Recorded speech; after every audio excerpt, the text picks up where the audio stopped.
Hey everybody, in this video we're going to be covering something really cool. It's one of my favorite techniques to do that's a little bit flashy, and it actually does work in sparring once you get your timing right. I'm not saying you should try this as you're learning it in sparring, but once you get pretty good at it, then maybe you can throw it with a little bit of distraction in there. This is the tornado kick, all right? Super cool kick. It requires a lot of momentum and a lot of stability in your knees. So if you have a recent knee injury, you may want to hold off on this one or be really careful with the way you practice it. So when we do this kick, it is a spinning kick, okay? It's rotational. We're going to use a ton of rotational momentum here. What we're actually going to do is spin like we're going to do a back kick, okay? We're going to pivot. So from here, I pivot. Now if I'm just going to step through it, I actually step and then throw a roundhouse kick. So it's like a back step roundhouse kick. So do, okay? But it gets interesting for two reasons. Number one, there's less of a snap in this kick. In fact, there's not really supposed to be a snap in this kick. There is an extension, but similar to our Muay Thai leg kick, we swing the kick through. Secondly, you do that in the air, okay? So there's actually a jump involved in this. So what we're gonna do is we're gonna pivot. Boom, here. From this point, we're gonna lift this knee, we're gonna rotate almost all the way around till we're facing our target. The higher, we're gonna pivot around, we're gonna lift this knee almost until we're facing our target. The higher you lift this knee, the higher you jump. So if you only lift it a little bit, you're not gonna jump very high. You really wanna throw this knee up, just like with your jumping front kick. It gives you that momentum to go up, okay?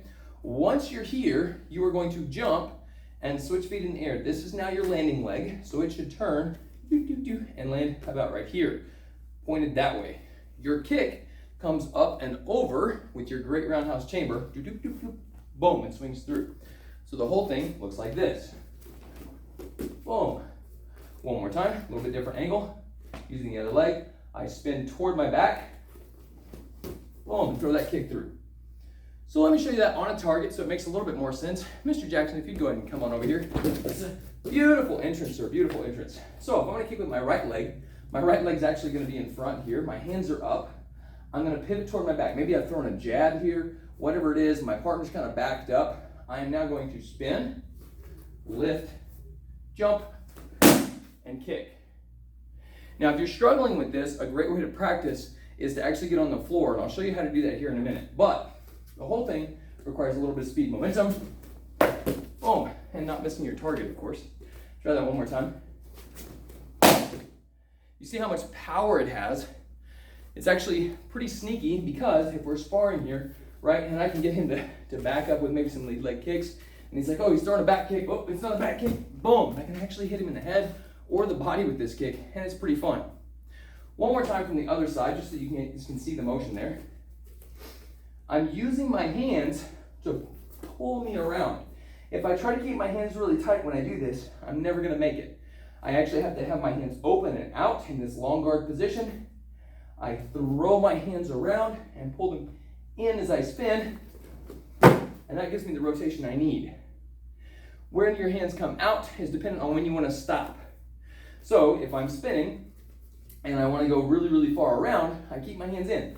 Whee! I'm gonna spin really far around. But if I want to spin and stop, I spin and then open back up, and it slows me back down. So as you do this kick, you pull in, boom, and then extend back out, and now you can continue your sparring match, okay? So hands play a big role in this. That out to in to out motion is gonna be something you wanna practice a lot. In fact, you should probably start by just practicing that spin. Then you can add a hop, and then eventually you can add the kick down low and work your way up. Don't try to kick super high the first time you do this. You'll land on your rear end, you'll feel really bad.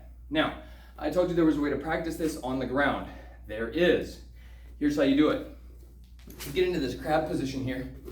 You take this leg and you hop and kick. Hop and kick, right? Then eventually you can hop and rotate over. So from here, I'm actually gonna lift this leg up and I'm gonna go boom, just like that. Lift, here. And that'll help you to get that rotation in the air. Eventually this leads to something really cool called a 540 round kick, but that's another video. Guys, I hope you have fun with this one. Make sure you have tons of room if you're gonna practice this one at home. You don't wanna do this in your living room with coffee tables and that sort of thing around. Hope you guys enjoyed that. Hope you have fun practicing it. We'll see you in the next video.